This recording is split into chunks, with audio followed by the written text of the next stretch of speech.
Trabalhar, rapaz. Trabalhar, mano. Vida boa essa daí, velho.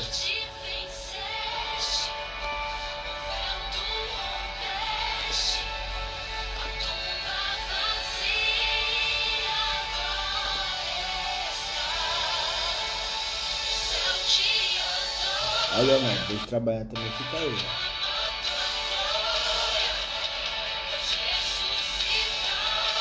Tá indo pra loja, velho.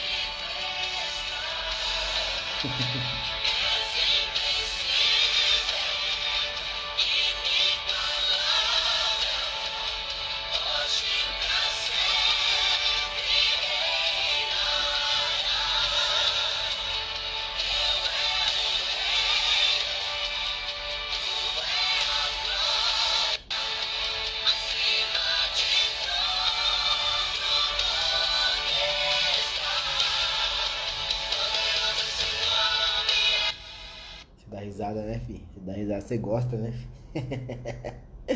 Você gosta dessa resenha, né? Por que eu abri essa live aqui? Rodrigo, tá na hora de você trabalhar ou você ir treinar, mano? Você escolhe o que você vai fazer da vida aí. Eu abri essa live aqui porque é o seguinte. Eu tava vendo lá em um dos meus comentários no Instagram. Fiz um comentário uma foto de um... O Breno tá dormindo. O Breno Arroz tá dormindo. Vou dormir e eu tenho que trabalhar, né? Alguém tem que trabalhar nessa casa, né? Não tem jeito. Então, aí eu fiz um comentário numa foto lá no Instagram. Que a foto falava sobre família, né? E aí mexeu muito comigo a repercussão que deu do comentário, sabe? Tá ouvindo bem aí? Tá tranquilo pra ouvir? De boa? Fala aí pra mim. É. Alguém tem que trabalhar, né? Pra eles dormir, né? Aí o que aconteceu foi o seguinte, cara. Eu até anotei aqui, ó. Esse comentário sobre família que eu falei lá no Instagram teve 51 curtidas no meu comentário, hein? Teve 51 curtidas e 8 comentários de pessoas diferentes nesse comentário que eu fiz, né? E achei bem relevante porque um comentário acima, que estava acima do meu, era de um influenciador, né? Com perfil verificado e tudo mais, com selo azul. E o dele tinha 200 curtidas e 15 comentários, né? Então, ou seja, tipo, o comentário que eu fiz, ele teve 1/4 de curtidas do cara que era influenciador e teve praticamente mais da metade de comentários do dele, que é um cara influenciador, deveria ter muito mais, né? Isso daí me chocou bastante porque deu pra entender que a galera tá precisando de ouvir isso também, né? Precisando de ouvir algumas coisas. Deixa eu colocar aqui qual que é o tema da live. A live dos podres.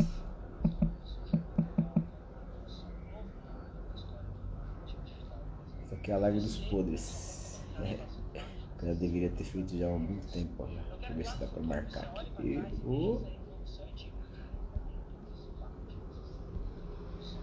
Fixar o comentário.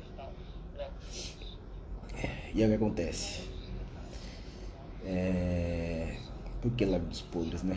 Porque é a live de muita coisa que já era pra ter, poderia estar falando já na internet já e ajudando muita gente também a destravar isso daí, né?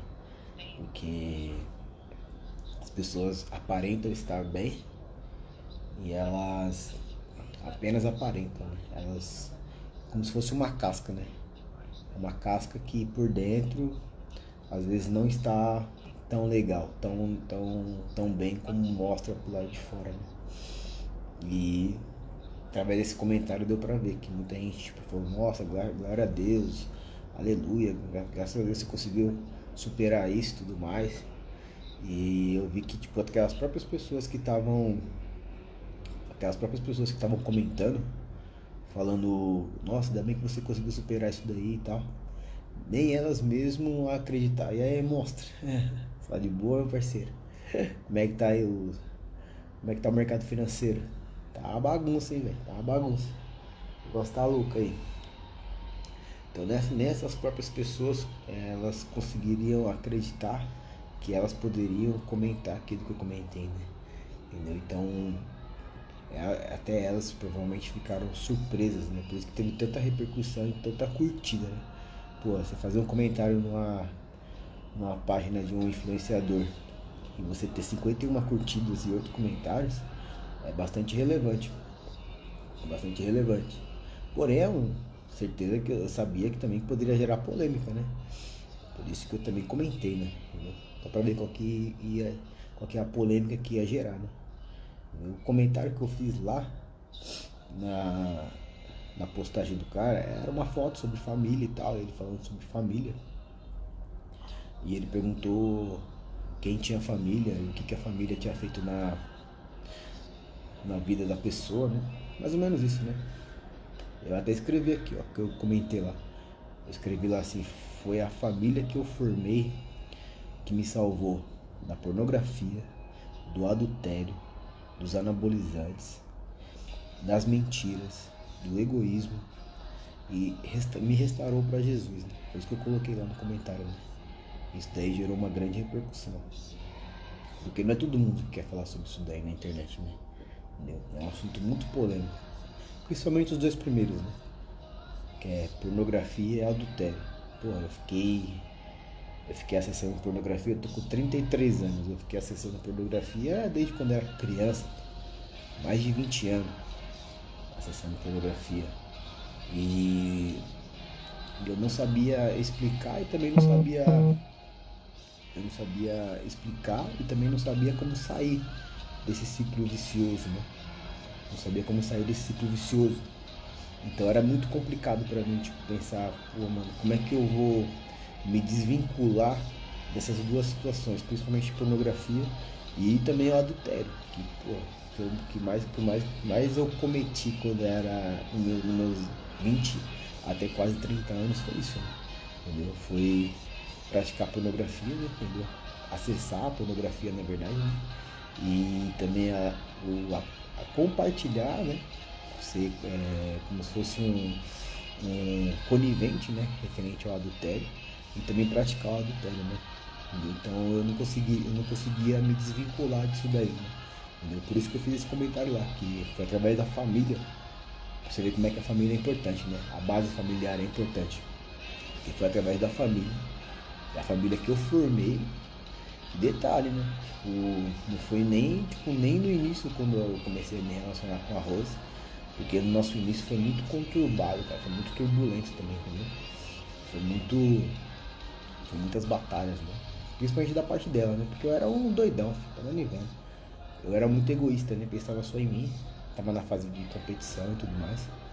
Então eu mais com a cabeça pensando em mim mesmo, egoísta de tudo, e de fazer uso de esteroides anabolizantes e ia treinar e deixava ela em casa e não tava nem aí, fazer as doideiras, ia treinar 2 vezes, entendeu? Porque a gente, no começo do nosso relacionamento, a gente brigava muito, era muita briga e era muita mentira também, né? Entendeu? Às vezes a pessoa pensa que tipo, o adultério, você tá adulterando somente quando você pratica o ato, não.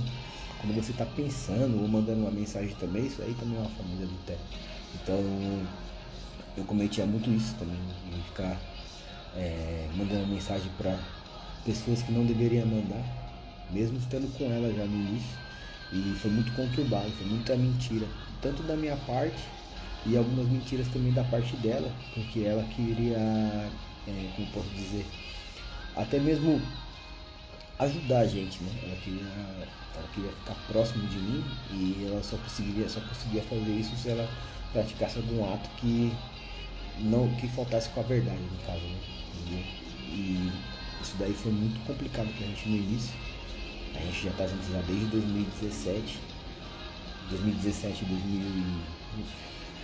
até o meio de 2018 foi bem conturbado. A gente brigou bastante. Isso, em 2018 a gente ficou um pouco mais tranquilo, 2019 também um pouco mais tranquilo. Mas por incrível que pareça, é até contraditório, né? Mas quando chegou a pandemia, que a gente realmente parou mesmo para refletir o que estava acontecendo. Quando chegou a pandemia, que foi quando a gente se aproximou mais. A gente ficou mais. Um momento que poderia ficar muito mais conturbado, né? Foi um momento que a gente se aproximou mais e a gente se uniu mais. E foi um momento que a gente começou a acessar mais a internet, buscando mentores, né? Pessoas que pudessem nos ajudar. Não somente na parte espiritual, mas também, por exemplo, eu comprei um curso na época do Thiago Nigro. E através desse curso eu conheci vários mentores lá dentro, né? E a gente conseguiu ficar tanto mais próximo, questão família, como também a gente conseguiu acessar pessoas lá dentro desse curso que transformaram a nossa vida, assim, né? Entendeu? Transformou a nossa vida de verdade, porque, pô, eu era doidão, meu negócio era... Não quando tava com ela, né, já tava mais tranquilo referente a alcoolismo, referente a adultério e tudo mais, mas, pô, eu era um cara que era, tipo, fanático em questão de pornografia e falar mentira, mano. Eu era mentiroso, eu mentia até quando não precisava mentir, entendeu? E isso daí era muito ruim pra mim, porque tinha coisas que não tinha necessidade de mentir, mas eu tinha o hábito de mentir, entendeu? Eu tinha o hábito de contar, de faltar com a verdade, entendeu? Por quê? Porque eu criei esse hábito durante a minha vida toda. E agora fazendo alguns cursos e tal, e aprendendo a, tipo, puxar lá no fundo do baú. Porra, por que que eu fazia aquilo? Eu consigo já diferenciar, tipo, discernir, né? O que realmente acontecia comigo e por que que eu fazia aquelas coisas, né? Então, tipo, tinha todo um histórico, de todo o meu histórico de vida e tal. Pô, morador de favela, doideira, entendeu? Vi gente morrendo, alcoolismo e droga pra mim era uma coisa normal, entendeu? Uma coisa que não era uma coisa tipo, nossa, tipo, eu repudiava. Era uma coisa que, tipo, como eu consumia álcool, eu nunca consumi droga, nunca usei droga. Apesar de me oferecerem bastante. Já busquei bastante droga na biqueira pros outros, já busquei bastante na motinha, mas nunca consumi, né? Agora álcool era, meu apelido na época era até Duracell. Era o último a cair, né? Entendeu? Bebia até não conseguir parar mais, né? Entendeu? Então meu apelido no que o Du me colocou esse apelido pra mim. Falou, mano, você parece uma pilha Duracell. Você não para de consumir álcool, todo mundo usando droga aqui, tentando ficar em pé e você continua consumindo, você não para. Então, olha só o apelido que eu adquiri pra mim, né? Duracell, mas um apelido não era Duracell pra ser produtivo com coisas boas, né? Era Duracell porque eu bebia demais. Às vezes eu começava a beber na sexta-feira à noite e só parava de beber no domingo à noite, virando noite e doideira, e vamos pra quermesse, e da quermesse vamos pra casa da tia, e da tia vamos pro bar, e do bar vamos pra outro lugar, e não tiver bar aberto a gente vai continuar bebendo e vamos embora. Entendeu? Então esse foi um dos históricos que eu carreguei da minha infância, né, para a adolescência e da adolescência para a vida adulta também, né? Entendeu? Então, e outra, né, eu convivia com meus pais, né? Entendeu? E dentro da minha própria casa mesmo. Espero que meus pais não vejam essa live nunca. Mas dentro da minha própria casa mesmo eu via que assim, eles deixavam demonstrar pra mim naquela época que o casamento não dava certo, né? Na rua tava tudo bem, eles saíam e a gente saía junto, ia muito pras festas e tudo mais. A gente ia muito pra praia, pra casa da minha avó e se divertia bastante. Porém, dentro de casa, eles demonstravam que, tipo, um casamento não era uma coisa boa pra mim, né? Porque eles viviam brigando, viviam tretando, viviam arrumando treta por tudo. E várias vezes o meu pai falou pra mim, assim, tipo, brigando com a minha mãe, falou, filho, não casa não, filho, não casa não, tá vendo? Fui casar, ó o que deu aí, né? Entendeu? E isso daí ficou marcado pra mim. parece que não, mas essas coisas ficam marcadas na nossa cabeça, né? Você fica pensando, porra, mas será que casamento é bom mesmo? Tanto que toda vez que eu ia me relacionar com alguém, se a pessoa cogitasse, se ela cogitasse de falar assim, pô, acho que eu tô começando a gostar de você, já vinha meio que um bloqueio na minha cabeça assim, ó, falou, meu, então é melhor a gente parar por aqui. Porque lá na minha cabeça, lá no subconsciente, eu ouvia meu pai falando, filho, não casa não. Não casa não, que você vai arrumar um problema. Então casamento pra mim, que é uma benção na verdade, né? É um problema. Era um problema, né? Que não conseguia conciliar aquilo com uma coisa boa. Então eu fui levando a vida assim, entendeu? E encontrando pessoas no meio do caminho erradas também, né? Pessoas que mais influenciavam eu para fazer coisas erradas do que pessoas que me influenciavam para fazer coisas boas, coisas certas, né? Entendeu? Então, pra mim eu levava a vida assim, tipo, se tivesse uma pessoa que tivesse um relacionamento, pra mim era até melhor me relacionar com essa pessoa, porque eu teria o descompromisso com essa pessoa, né? A pessoa tinha um compromisso com uma outra pessoa e eu, entre aspas, ficaria livre, né? Eu ficaria livre. E foi isso que aconteceu, e aconteceu muito na minha vida. Aconteceu demais isso na minha vida, né? E eu só consegui entender isso aí em duas situações, né? Entendeu? Primeiramente, a questão de adulterar e sair com pessoas que tinham outras pessoas, né? No caso, eram comprometidas com outras pessoas. Primeiro era uma coisa normal, isso aí não era uma coisa que, tipo, eu não me importava, entendeu? Não tava nem aí. Eu achava que estava usando a pessoa, na verdade, mas quem estava sendo usado era eu, né? Entendeu? Eu achava que era livre, mas na verdade eu estava preso a pessoas que não tinha nenhum compromisso também comigo, né? Eu achava, não tenho nenhum compromisso com ela, mas na verdade a pessoa também não tinha nenhum compromisso comigo, porque ela já era comprometida com alguém, né? Mas pra mim era uma coisa normal, eu não conseguia enxergar como uma coisa ruim na época, né? Então eu convivi muito com isso e eu pratiquei muito isso durante a minha adolescência, durante a minha vida adulta também, até quase meus 30 anos eu pratiquei muito isso, eu fiz muito isso, né? E isso daí hoje em dia eu vejo que me atrapalhou bastante durante a minha adolescência, principalmente também durante o meu percurso de transição de adolescente para adulto, né? Mas me atrapalhou mais mesmo, de verdade mesmo, me atrapalhou mais nessa transição foi a pornografia, né? E até então também é uma coisa que eu achava normal, uma coisa que eu achava natural. E aí, como é que eu fiz pra isso desvencilhar de mim, né? Pra eu parar de fazer isso daí. De parar de acessar vídeos pornô, site adulto, né? Como é que eu fiz isso daí? Primeiramente eu fui buscar lá na raiz, né? Lá na raiz.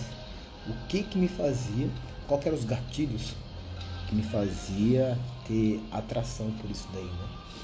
E aí eu lembro que quando também eu era muito criança mesmo, tipo, sei lá, 10 anos, 11 anos, meu pai, ele não fazia questão alguma de guardar as fitas pornô que tinha pela casa e as revistas também que tinha pela casa, tipo, não fazia questão nenhuma. Eu acho que na cabeça dele ele pensava que ele estaria fazendo alguma coisa boa, né? Tipo, meu filho tá virando homem, né? Entendeu? Eu acho, né? Pode estar errado, mas eu acho que ele poderia estar pensando que, porra, meu filho tá virando homem, então deixa ele acessar esse conteúdo aí, tá tudo certo. Entendeu? Porque eu tenho certeza que ele sabia que eu mexia, porque eu mexia nas gavetas, ele deixava nas gavetas, mas eu mexia, ele deixava as fitas escondida no rack, mas eu mexia também, eu colocava, na época era fita cassete ainda, tinha vídeo cassete. Então eu mexia e eu colocava quando não tinha ninguém em casa, ou até mesmo quando eu comecei a ter acesso à internet dentro do computador, dentro do meu quarto, aí a situação piorou mais ainda, cara. Aí a situação ficou pior, né? Porque eu só esperava a galera ir dormir pra acessar o site adulto, né? Qualquer tipo de site que era impróprio. Isso aí é a minha adolescência todinha, dessa forma. Entendeu? Então foi uma coisa que, tipo, me atrapalhou demais, cara. Atrapalhou demais. Tanto que na questão também dos relacionamentos. Porque eu até contei isso aí para um amigo meu. Ele também, depois que eu falei isso daí, ele abriu o jogo e falou, meu, eu penso da mesma forma, né? Porque o que eu pensava? Pô, por que eu vou sair com alguém, me relacionar, ter que gastar, ter que ouvir encheção de saco? Às vezes a pessoa, eu nem gosto da pessoa, e sendo que eu posso resolver meu problema aqui, ó. Vendo um vídeo aqui, tá tudo certo, entendeu? Nossa, durante muitos e muitos anos eu pensei dessa forma. Entendeu? Não, eu posso resolver meu problema aqui, entendeu? Posso resolver meu problema aqui e vai ser resolvido e eu não vou precisar, tipo, ficar fazendo cera e jantar com alguém e não vou precisar me indispor, porque às vezes a pessoa era um passatempo também, né? Que eu tava querendo me relacionar e não fazia sentido também eu ficar usando essa pessoa pra isso, né? Não somente pro ato de sexo, né? Então, pra mim, eu falo, meu, vou resolver um problema aqui, vou dormir. A pessoa vê, você não vai sair comigo não? Eu falo, não, mano, tô cansado e tal. E eu nem tava cansado, mas eu jogava essa que tava cansado. E resolvia meu problema ali no quarto mesmo, entendeu? E é complicado, porque você vai criando tanto histórico, né? Você vai puxando histórico e você vai criando gatilhos referente a essas situações, né? Eu lembro que como eu acessava muito site impróprio durante a madrugada, é isso mesmo, o cérebro fica acostumado só com a pornografia, mano. Barato é louco. E eu lembro que, tipo, eu acessava muito site durante a madrugada e é batata, eu acordo até hoje, meia-noite e 29, eu acordo até hoje, todos os dias, praticamente. Quase todos os dias eu acordo, meia-noite e 29, que era mais ou menos o horário que eu acordava pra entrar no site pornô, né? Pra entrar em site adulto, né? E ficava lá e resolvia o que tinha que resolver lá na minha situação. Mas isso daí, naquela época, que eu não tinha o conhecimento que eu tenho hoje, eu achava uma coisa natural, uma coisa normal. E aí você vai acessando outros locais, outras coisas, né? Entendeu? Hoje eu acesso muito a palavra e tá lá, né? Uma dessas situações, vou só pesquisar aqui pra ver se é isso mesmo. Mas se eu não me engano, isso aí é um ato de fornicação. É um ato de fornicação. E eu pratiquei muito isso durante a minha vida toda. Durante, nossa, muito tempo. 20 anos sendo refém disso daí. Achava que era livre,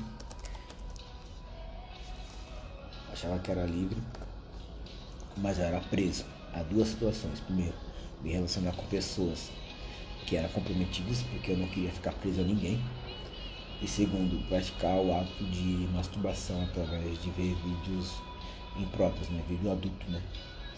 Fornicação na religião é um ato sexual que não é entre cônjuges. O pecado da luxúria é o pecado da carne, entendeu? Então isso daí eu fazia muito.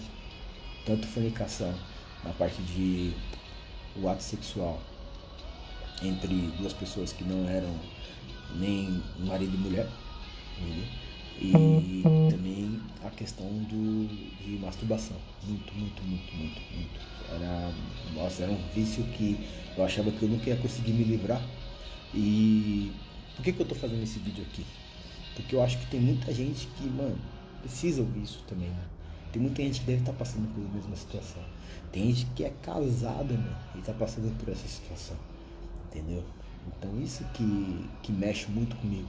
Porque quando eu escrevi lá no comentário que foi a família que eu formei que me salvou da pornografia, do adultério, dos anabolizantes, das mentiras, do egoísmo, eu era muito egoísta, era só eu não tô nem aí pros outros, e não tô nem aí pra Rose, não tava nem pra ninguém, não tava nem pros meus pais, entendeu? Que me restaurou e me direcionou para Jesus. Quando eu escrevi isso daí e eu vi que teve 51 curtidas, foi a primeira vez que teve 51 curtidas num comentário meu e 8 comentários de pessoas dando força, me parabenizando, eu pensei, pô, mano, tem muita gente que tá passando pela mesma situação e não tem coragem de falar isso na internet.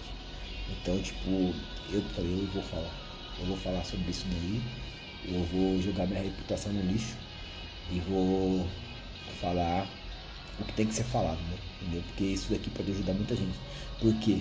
Se eu, que sou um mero mortal, o cocô do cavalo do cachorro, eu conseguir me libertar disso daí, todos que vão ver esse vídeo, né? Vou deixar gravado aqui. Todos que vão ver esse vídeo acredito que também vão conseguir, que conseguem também. Basta ter algumas situações. Primeiro, tentar buscar não, né? Buscar o histórico disso daí, né? Na sua vida, né? Por que você pratica isso daí? Sempre tem um histórico, sempre tem um bloqueio lá na sua infância ou na adolescência. Sempre tem um bloqueio que você vai buscar e você vai ter que ressignificar isso daí. Pegar essa energia desse bloqueio que você teve e ressignificar isso aí, para você conseguir se libertar disso daí. Essa foi uma das situações que eu tive que ressignificar. Entendeu? Quando eu e a Rose, a gente começou a se relacionar, como a gente brigava muito e eu fazia muita merda, né? Muita besteira. Nossa, ela cansou de ficar louca da vida comigo, a gente quase saiu no tapa, quase saiu na porrada já algumas vezes. Entendeu? Ela cansou de ficar louca comigo e ela me xingava, me esculachava. E ela me chamava de, nossa, você é um lixo, você é um bosta e tal.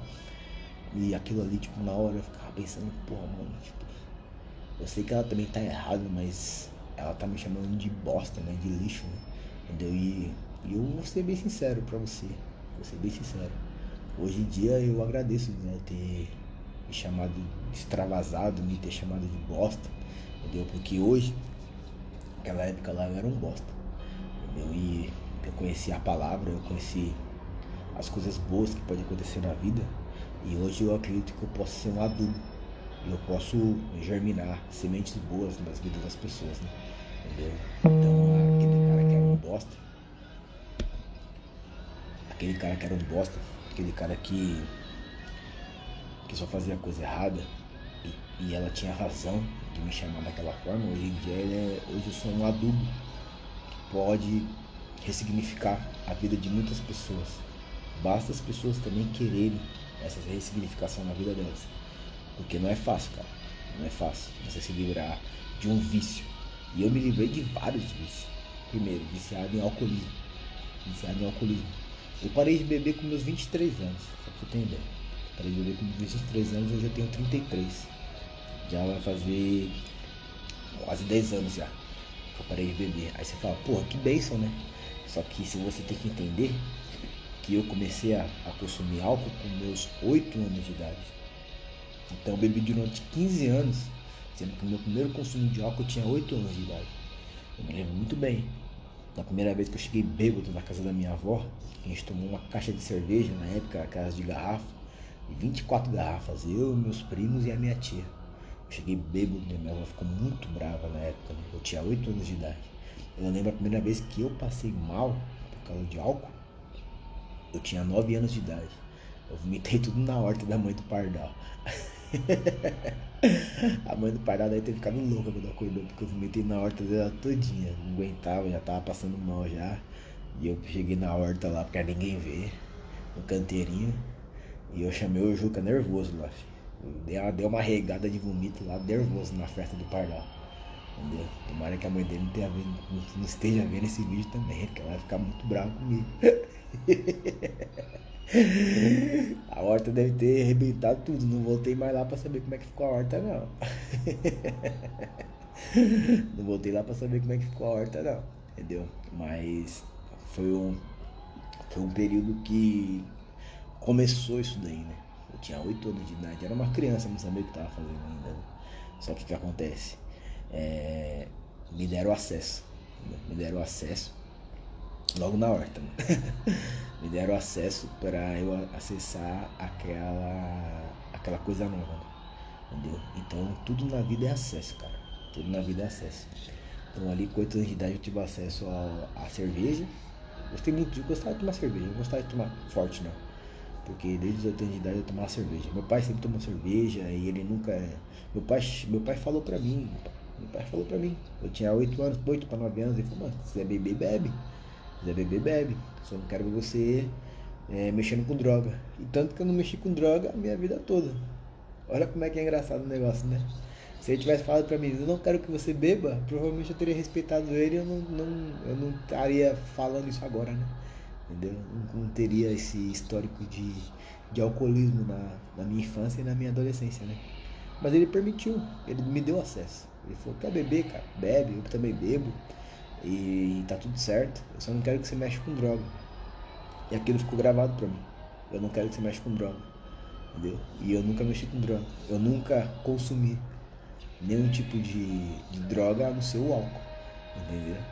Lembro, nossa, já fui em várias biqueiras de moto buscar droga pra todo tipo de gente que você possa imaginar. Pô, morava em favela, né? Morava em favela, tinha uma motinha, os caras falavam, mano, vamos ali buscar uma. Eu falei, vamos, bora, sobe aí. Os caras entravam lá pro meio lá dos becos lá, filho. Eu ficava em choque, né? Falei, meu Deus do céu, chegar a polícia aqui vai azedar. O cara subia em cima da moto com 2, 3 pinos de cocaína. E a gente, ó, se jogava na festa de novo. Quando chegava na festa, tinha 5 pessoas. Os caras falavam, vamos fazer 5 carreiras. E eu falava, 4. Eu tô de boa, vou ficar só na cerveja. E aí causava até um constrangimento na galera, acredita? Causava um constrangimento na galera. Teve uns amigos de infância que já estavam nessa época também usando um pozinho. Que ele chegava em mim de canto depois, eu falava, eu tô nessa daí, mas é só pra diversão só, mano. Tipo, porra, daqui a pouco eu saio dessa daí, mano. Eu falava, cara, fique em paz, mano. Fique em paz. Eu tô de boa, tô tomando minha cerveja aqui, você não tá atrapalhando o meu, eu não vou atrapalhar o seu. Tá todo mundo no seu corre, tá tudo certo. Entendeu? E aconteceu várias vezes do pessoal, de alguns amigos meus de infância que já estavam nessa época da droga também, ficarem constrangidos, né?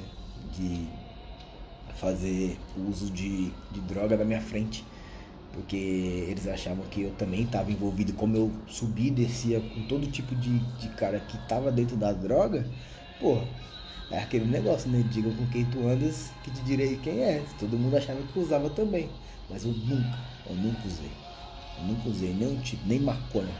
Eu lembro que meu primo, uma vez a gente estava numa festa e ele foi lá e montou um cigarrinho de maconha e tal. E aí tava todo mundo curtindo e tal, droga pra tudo quanto é lado, álcool, eu bebendo minha cerveja também, como sempre, que eu não largava nem ferrando. E aí ele falou pra mim, cara, ele falou, mano, toma aí, mano, prova que você é meu primo, cara. Aí eu olhei pra cara dele e falei, irmão, eu não preciso provar que você é meu primo. O seu pai é meu tio, mano. Seu pai é meu tio, tá tudo certo. Se rasgar seu braço aí e rasgar o meu, vai sair o mesmo sangue. É o mesmo sangue, é o sangue da avó. Falei pra ele, né? E aí tá, tinha um outro tio meu nessa festa. E ele ficou só olhando assim, tipo, é outro também que sabia da minha personalidade, então o que eu fizesse, qual decisão que eu tomasse, ele iria aceitar também, tava tudo certo. Tava todo mundo envolvido ali no momento, como posso dizer, um momento maligno, né? Naquela época. E ele iria aceitar se eu tivesse utilizado também, né? Só que tava registrado na minha cabeça, a fala do meu pai. Que ele falava, você pode usar o álcool quanto você quiser, a cerveja quanto você quiser. Eu só não quero que você use a droga. Você vê como é que o negócio é louco, né? Entendeu? Como é que fica gravado na nossa cabeça, né? Eu só não quero que você mexa com droga. E eu nunca mexi. Busquei, levei, financiei, paguei. Entendeu? Teve épocas que, tipo, pô, eu tava com uma graninha legal, cansei de pagar para os outros utilizarem a mardita. Mas eu mesmo, eu nunca enfiei o nariz em nenhum pó e nunca coloquei o cigarro de maconha na boca. Esse eu tenho orgulho de falar, entendeu? Porém, entre aspas, porém, entretanto, todavia, mexia com outras situações, né? Pornografia, adultério. E isso daí foi tudo isso. Eu era viciado também em adulterar. Era viciado em sair com pessoas comprometidas, né? Pra mim era melhor, entendeu? Era um vício, né? Entendeu? Se a pessoa fosse comprometida, eu já falava, pô, ali é melhor. Porque eu não teria nem compromisso. Entendeu? Então eu seria livre, só que não. Na verdade eu ficaria mais preso do que livre, né? Porque era uma situação tanto perigosa e também era uma situação que se a pessoa começasse a gostar de mim, ia ficar pior ainda, porque ela ia ficar balançada. Ia ficar nem totalmente 100% no relacionamento dela e nem totalmente 100% no meu relacionamento com ela. Entendeu? Então eu ficaria preso, achando que na falsa ilusão que poderia ter alguma coisa séria, tanto que aconteceu isso, e na verdade a pessoa estaria cagando e andando pra mim, entendeu? Mas eu era viciado nisso daí, era um dos vícios que eu tinha também, entendeu? Na época de que eu comecei a frequentar a faculdade, eu já treinava, já fazia musculação. Por isso que eu fui fazer educação física. Um dos meus amigos, eles olhavam, olhando eu de regata na quadra, ele olhou o tríceps assim já mais definidinho, né? Ele falou, pô, você poderia competir, né, mano? E na época eu só treinava, tomava meus suplementos e tudo mais. E aí eu falei, pô, mas aí ele já era competidor já. Aí eu falei, mano, mas aí vai ter que tomar umas aplicações e tudo mais, né, mano? Porra, mano. Ele vai ter que tomar. Aí eu falei, não, quero não, deixa quieto. Tanto que antes dessa situação, isso aí foi em 2013, né? Em 2005 para 2006, mais ou menos, quando eu comecei a frequentar a academia, 2007, eu acho, se não me engano, comecei a frequentar a academia, em 2005 eu comecei a frequentar, mas em 2007, alguns amigos meus pegavam um carro depois do treino, ia na casa de um professor nosso que a gente conhecia, pros caras se aplicar, cara, porque os caras tinham medo de se aplicar. E os caras, não, vamos tomar aqui uma Durateston e tudo mais, vamos tomar uma trembolona. Não, trembolona na época nem existia, eu acho que era uma Dura e Deca só. Era Dura e Deca. Aí, não, vou comprar a Dura e Deca ali e a gente vai tomar. Aí, beleza. Na época tinha o Orkut ainda, mano, era doideira. Aí eu chegava lá, os caras, não, tudo preparando lá pra tomar, pra usar os negócios. E aí, era engraçado, porque os caras iam lá pro quartinho e eu ficava no computador dele, mano. Era um Windows 98 ainda. Aí eu ficava no computador dele lá, na internet de escada, mano, pra acessar o Orkut. E os caras, não, mano, você não vai tomar não, você não vai usar não. Eu falei, não, eu tenho medo, eu tenho pavor disso daí. Em 2007 eu tinha pavor de agulha, cara. Tinha pavor de agulha. Não queria saber de anabolizante na minha vida. Não queria saber de anabolizante, mano. Tinha pavor de agulha, mano. Eu vi os caras se agulhando, eu falei, nossa senhora, isso aí nunca vou querer isso aí pra minha vida. Aí beleza. Olha como é que é o destino, né? Em 2007 eu tava correndo da agulha. Em 2013 para 2014, que aí o pessoal começou a me convencer de tomar um vidrinho de... Qual que era? Estanozolol. Vidrinho de 30 ml de estanozolol. Tomar um dia sim, um dia não, uma agulhada. Puta que pariu. Aquilo ali foi uma tortura pra mim. Bora, brabo. Aquilo foi uma tortura pra mim, né? Todo um dia sim, um dia não, tinha que tomar uma aplicação de estanozolol. E era doideira. E vamos lá, e beleza. E aí o que acontece? A merda de tudo é que, como eu sempre fui dedicado nas coisas que eu fiz, e aí eu comecei a treinar melhor, fazer dieta melhor, comecei a tomar essas porcarias e eu comecei a melhorar, entendeu? Eu comecei a melhorar, comecei a desenvolver mais, comecei a ter uma definição melhor, porque eu tava fazendo tudo bem, tudo melhor, né? Tava fazendo tudo mais certo, né? Falei, já que eu vou tomar essa porcaria, então eu vou fazer certo. Comecei a fazer dieta certa, comecei a treinar mais pesado, comecei a tomar o anabólico certinho. Um dia sim, um dia não, eu tava lá fielzão, tomando uma agulhada ou no meio da bunda, ou tomando uma agulhada no braço, entendeu? Era fiel, não tinha jeito, toda vez estava lá, um dia sim, um dia não. E aí o que acontece? Eu comecei a ter resultado nessa questão de melhorar o físico. E aí foi a merda toda, né? Porque eu comecei a acessar, tudo é acesso. Comecei a acessar campeonatos de fisiculturismo. E aí um dos campeonatos que eu fui no final de 2015, já tava muito bem, já definidinho, né? Eu cheguei lá, eu olhei pros caras e falei, porra, mano, eu consigo chegar nesse shape que esses caras tá aí, mano, entendeu? Eu não sou pior que esses caras não, mano. Então foi no final de 2015, foi no campeonato lá em Suzano. Um amigo nosso foi até campeão na época. E aí eu conheci uma outra pessoa, esse cara me ajudou. Ele me ajudou no começo de 2016 até o meio de 2016, que foi quando eu participei da primeira vez do Estreantes Paulista. E logo na estreia eu fui vice-campeão paulista estreantes, né? Entendeu? Aí é a pior merda ainda, né? Porque bateu aquela adrenalina, aquela sensação de conquista, né? E já tinha tomado uma porrada de agulhada, mano, uma porrada de anabolizante, já tinha acabado com a minha saúde praticamente, entendeu? Já tinha feito muita besteira já, entendeu? Então já tinha acessado em 2015 e em 2016 já estava envolvido até o último já, até o talo já, com esteroides anabólicos. Aí a pior merda de todas ainda é que, tipo, comecei a criar uma relevância referente a isso, né? Pô, fui vice-campeão, mano, entendeu? Comecei a criar uma relevância nisso também.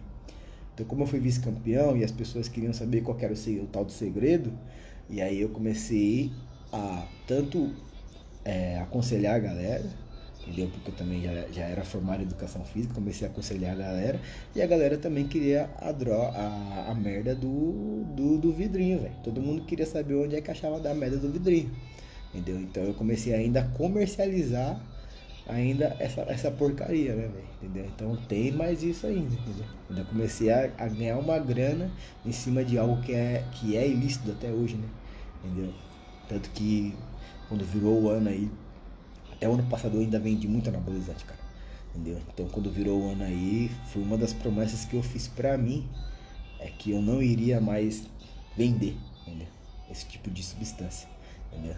Ainda tem pessoal que me procura pra aplicar, e eu aplico, tô nem vendo. Quer aplicar, mas não vem de mim, né? Não vem mais, eu não tenho mais nenhuma renda monetária nisso daí, né? Não tem mais nenhuma grana envolvida em meu benefício referente a isso daí. E eu vendi muito. Eu vendi, vixe, uma porrada de agulha, uma porrada, velho. Nossa senhora, eu cheguei a tomar de 9 a 12 ml por semana de esteroide anabólico, entendeu? E teve uma época, essa coisa, isso daí eu acho que a Rose nem sabe. Olha que doideira que teve, né? Quando a gente participou do método IP, que é um treinamento de. Método IP significa método de identidade e propósito. Pra você descobrir sua identidade e clarificar seu propósito. Entendeu? E depois que a gente participou do curso, né? Era um curso de 12 horas, a gente foi jantar. Isso aí foi nesse ano ainda, né? A gente foi jantar. E aí no jantar, a gente tava lá comendo e tal, e aí ela perguntou até uma coisa que você quer falar pra mim. E aí eu falei, referente ao quê? Ela falou, não, porque eu tenho uma coisa pra falar pra você. Aí ela foi falando as coisas que, tipo, ela escondeu de mim, né? Entendeu? Durante a nossa trajetória, né? E aí, beleza. Ela falou e teve coisas graves que ela escondeu de mim, entendeu? E aí, no meu pensamento, antes dela terminar de falar, eu pensando assim, pô, se fosse naquela época que eu era rebelde, não tava nem aí, não tava nem em Cristo, né? Não tava nem clarificado do jeito que eu tô agora. A primeira coisa que eu fazia é me levantar e nunca mais olhar na cara dela. Só que quando ela terminou de falar, eu olhei bem pra ela assim e falei, tá tudo certo, tá tudo certo. Isso aí que você fez aí, tá tudo certo e tá perdoado. Não sei se você tá querendo pedir meu perdão ou não, mas pra mim isso aí não muda nada. A gente vai continuar seguindo a vida e tá tudo certo, eu te amo. E o que importa pra gente é da pandemia pra cá, entendeu? Eu falei pra ela, né? Que foi quando a gente começou a mudar a mentalidade, de ser mais honesto um com o outro, né? Foi o que importa pra gente da pandemia pra cá, entendeu? A gente casou e eu tô junto com você até depois do fim. Vambora, é nóis, entendeu? E aí, beleza. E aí quando ela parou de falar, aí foi a hora. Olha, a caneta estourou bem na minha mão. Aí foi a hora que eu falei, eu tenho algumas coisas pra falar pra você também. E aí foi a hora que eu falei tudo mais ou menos isso aqui que eu falei pra vocês, né? Tipo, esse negócio de anabolizante, eu não vou comercializar mais. Eu falei, eu menti muito pra você em todas as situações que você até sabe já, entendeu? E eu falei pra ela, eu fui muito egoísta em toda a nossa trajetória no começo aí, porque eu só pensava em mim. E eu falei uma coisa pra ela que agora eu vou revelar pra vocês, né? Que é grave também, que eu deveria já ter um filho de 14 anos, né? 14 anos já, entendeu? Que eu pratiquei o aborto, né? Na época, né? Quando eu tinha 19 anos. Eu tinha 19 anos, nessa época eu era mais egoísta ainda do que quando eu conheci a Rose, né? Eu só pensava em mim mesmo, de verdade. Aconteceu e a pessoa com que eu me relacionei e aconteceu essa situação dela engravidar, ela me enxergava como um moleque, cara, entendeu? Ela me enxergava como um moleque, entendeu? E ela nem questionou e nem nada. E aconteceu de eu fazer a correria pra arrumar o remédio pra ela tomar e tudo mais. Ficar acompanhando via telefone, que eu nem fui com ela foi com uma amiga, resolver essa treta aí. Eu fiquei acompanhando via telefone essa treta do aborto. E depois ela me falar. E era uma expectativa muito doida, cara. Uma expectativa muito doida, porque automaticamente eu não queria que ela fizesse aquilo, mas eu também queria, porque eu achava que minha vida teria acabado ali, entendeu? Eu achava que minha vida teria acabado. Ah, o livro eu tô contando aqui já na live já, mano. Isso aqui vai tudo pro livro, velho. Eu achava que minha vida teria acabado ali, se eu tivesse um filho com 19 anos, ainda mais com aquela pessoa, porque a gente não se gostava de verdade, mas porém a gente demonstrava muito carinho e compaixão entre um e o outro, entendeu? Mas a gente não se gostava de verdade, tanto que a gente não conseguiu se sustentar nessa situação, né? Entendeu? E foi a época que foi mais dolorido pra mim depois que ela falou que tinha feito, sabe? Tipo, se fosse nos dias de hoje, eu acho que eu não deixaria ela fazer, não. Se fosse nos dias de hoje, eu acho que eu não deixaria ela fazer aquilo. Já vivi vários capítulos já. Vou contar só a história da minha vida já que já dá pra resolver já, né? Entendeu? Então, um dos podres meus é essa situação de eu ter praticado o aborto. Deixa eu pegar um carregador aqui, senão vai descarregar aqui a parada também. Praticado o aborto quando eu ainda era... Opa! Quando eu ainda era adolescente pra fase adulta, né? Entendeu? Eu tinha muito medo e eu fiquei com esse trauma durante muito tempo de ter um filho e tudo mais. Doideira, cara, doideira, entendeu? Foi muito desgastante pra mim. A minha fase dos 20 até os 27 anos foi muito complicado, cara, entendeu? Principalmente por causa disso daí. Porque quando eu comecei a me relacionar com a Rose, duas coisas que ela me pedia muito. Primeiro, a gente casar no cartório, né? Que seja no cartório, igual a gente fez mesmo, né? Pra gente ficar certo com Deus, né? E a gente fez isso daí. E outra coisa também é a questão do filho. E quando a gente começou a ficar bem mesmo, eu realmente queria ter um filho com ela, tanto que a gente tem um Breno hoje. Só que acontece, pelo fato de eu ter usado muitos esteroides anabolizantes durante mais de 5 anos na minha vida, muito mesmo, o que eu achava? Pô, eu achava que eu não ia conseguir ter mais filho, né? Eu me tornaria uma pessoa estéril. Isso que eu falava pra ela, né? Entendeu? Mas lá no meu subconsciente, esse negócio do aborto pesava. Eu falei, porra, Deus tá me castigando, cara. Deus tá me castigando de verdade, tá me arrebentando. Porque a gente tá tentando e tá indo, e toda vez, todo mês ela vai lá e menstruação, mas todo mês vai lá e menstruação, todo mês vai lá e menstruação. E aí teve uma época que eu até comentei com ela, eu falei pra ela, pô, se virar o ano aí, foi bem no começo do ano passado, no final do ano retrasado, se virar o ano aí eu vou procurar um médico, um tratamento e tudo mais. E aí ela falou pra mim, ela foi muito guerreira. A Rosé, ela é guerreira demais. Ela eu sou leão mesmo e ela é leoa, ela corre junto, mano, entendeu? E ela falou pra mim, fique em paz que o ano que vem vai acontecer. E foi tão doideira que a gente se casou dia 7 de janeiro, numa quinta-feira. A gente foi lá de manhã, casou, ela foi pra uma loja, eu fui pra outra, a gente foi trabalhar. E aí beleza. Aí quando chegou no final de janeiro, dia 7 de janeiro a gente casou, de 2021. E aí quando foi em fevereiro, eu fui viajar, tudo mais, beleza. Fui conhecer as empresas do Kaiser, ela ficou em casa, tudo mais, aí beleza, tranquilo. As coisas parecia que as coisas estavam acontecendo, tipo, tudo fluindo bem, porque a gente tinha casado, né? A gente tinha entrado em legalidade, né? Tipo, feito coisas que, tipo, agradavam a Deus, né? Se casar. E aí, Fabião, beleza, meu irmão? E aí, quando foi em fevereiro, eu fui viajar, aí ela foi comigo aqui na escada fazer um treino, que a gente treinava, e ela sentiu um desconforto, passou um tempinho, aí ela foi lá, fez o exame, e aí aconteceu de aí descobrir que ela tava grávida, né, cara? Tipo, foi uma benção pra gente, assim, tipo, foi muito emocionante na época, que eu tava tomando banho, se eu não me engano, eu tava fazendo café aqui, e ela colocou o teste de gravidez na mesa. Foi muito gratificante, assim, muito emocionante na época. E na hora eu pensei assim, pô, eu achava que Deus estava me castigando porque eu tinha praticado um aborto na adolescência, mas na verdade ele só queria que a gente ficasse em legalidade. Ele só queria que a gente casasse. Eu falo, mano, vocês casam, fica tudo certo, que eu libero tudo que você quiser, mano, entendeu? E aí foi isso. Entendeu? Faltou eu trocar uma ideia com ele. Faltou eu ajoelhar no chão e falar, trocar uma ideia com ele pra ele me explicar o que estava acontecendo. Entendeu? Então essa foi uma das bênçãos que aconteceu quando a gente começou a gerar realmente uma família. Isso daí foi muito marcante, né?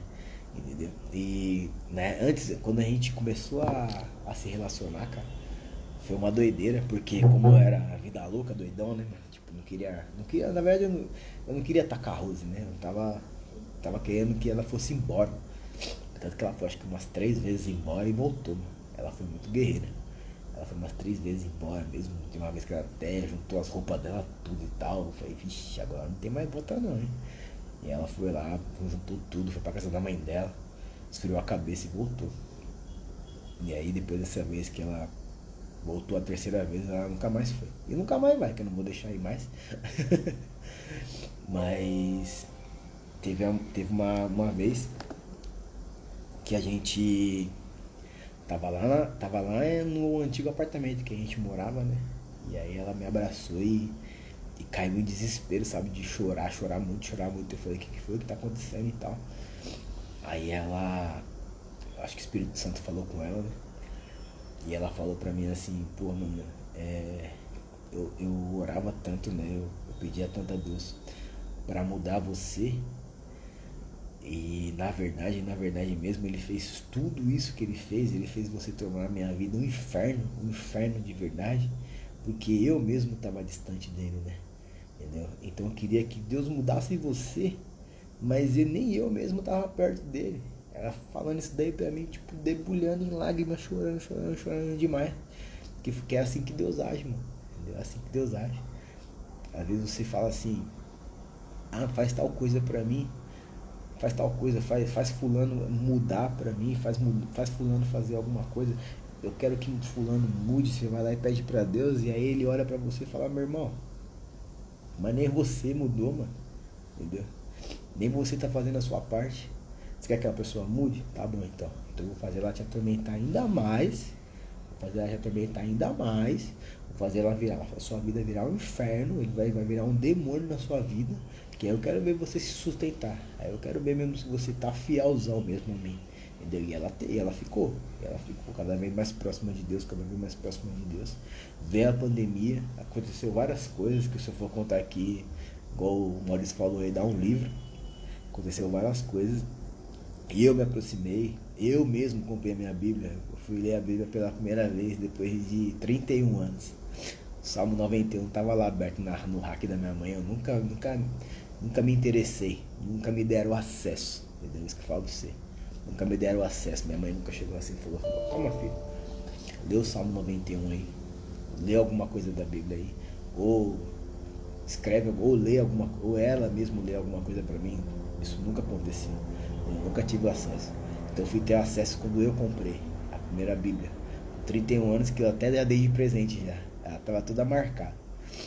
Entendeu?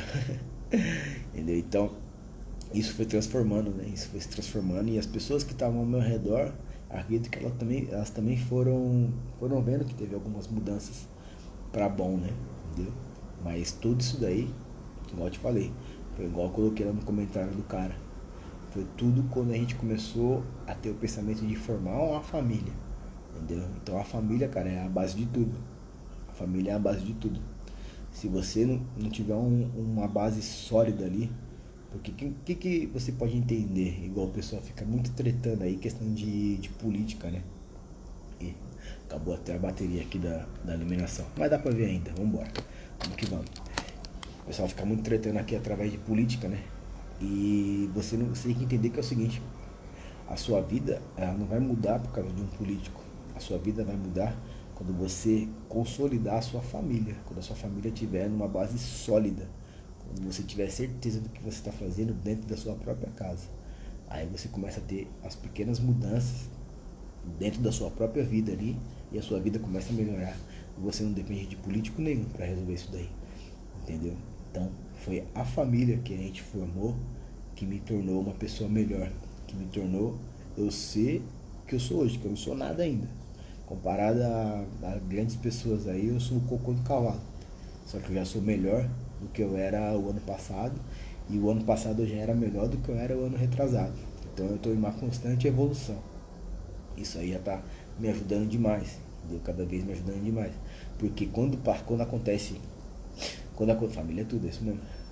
Quando acontece algum movimento de conturbado, né, na minha vida, algum movimento que tipo, eu penso que, pô, agora tá mais complicado, se você tá desestruturado na sua família, se você tá desestabilizado na sua própria família, se você não tem uma base para você chegar em casa e contar o que está acontecendo e aliviar o seu coração, acalmar o seu coração com a sua própria família, pô, então automaticamente você vai ficar naquele sentimento de ansiedade, naquele sentimento de preocupação, naquele sentimento achando que tipo, as coisas vão acontecer de mal ao pior.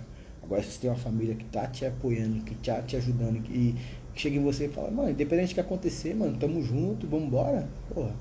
Isso aí acalma seu coração, cara. Você fica muito mais tranquilo para você tomar as decisões que tem que ser tomadas, sabendo que, pô, se você estiver bem ou se você estiver mal, vai ter alguém ali que vai te amparar, entendeu? Então, pô, eu acho que essa mensagem aqui muita gente deveria ouvir, muita gente deveria compartilhar aí. Eu vou postar no feed aí essa mensagem sobre a família e sobre essa transformação que teve na minha vida, né? Tanto na minha vida como também na vida da Rose.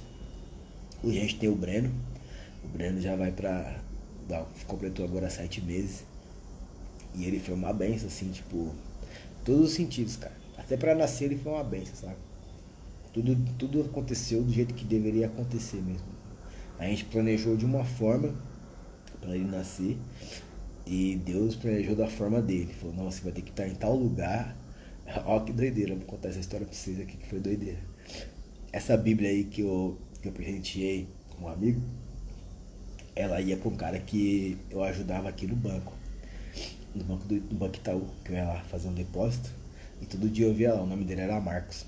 Aí beleza, né? Aí eu ia lá, comprava pão, deixava um dinheirinho com ele lá pra ele. E sempre falando pra ele, cara, mano, você tem que pegar esse dinheiro aqui, tem que comprar um engradado de água e tal, e ir ali vendendo farol e fazer um dinheiro, começar a empreender. E aí beleza, aí eu ia lá, dava um dinheirinho pra ele. E eu falava, e aí, mano, comprou um engradado? Ele, mano, eu já tava devendo ali o barzinho ali dos refrigerantes que eu comprei. Peguei esse dinheiro e fui lá pagar minha dívida. Falei, tá bom, né? Pelo menos ficou com o nome limpo, tá tudo certo. Aí beleza. Teve um dia que eu cheguei lá no banco e eu só tinha 50 reais na carteira. A única coisa que eu tinha era 50 reais na carteira e o resto tudo na conta mesmo, né? E aí eu falei, mano, eu vou dar essa Bíblia pro Marcos, mano. Aí eu coloquei esses 50 reais. A Rose tava quase pra ganhar o Breno já. Eu coloquei esses 50 reais dentro do livro de Marcos, da Bíblia mesmo. E falei, eu vou dar esse dinheiro pro Marcos e vou falar pra ele, ó, essa Bíblia aqui é sua, e lê o capítulo, lê o livro de Marcos, né? E quando ele abrisse, ele ia ver os 50 reais lá dentro. Ele ia ficar feliz e tal, ia fazer as doideiras dele, né? Aí só que eu planejei dessa forma, entendeu? Eu planejei dessa forma. Ixi, a live vai cair. Deixa eu contar rapidinho, conta 20 segundos. O que aconteceu? O Marcos não tava lá, só pra resumir, o Marcos não tava lá, porque Deus não quis. Esses 50 reais eu tive que levar lá pro hospital, porque uma pessoa que tava precisando de um Uber, precisou desses 50 reais, e eu fui lá e abençoei essa pessoa, e logo em seguida a Rose foi chamada pro parto. Doideira, né, velho? É as coisas de Deus. Deus faz dessa forma. Vai cair a live.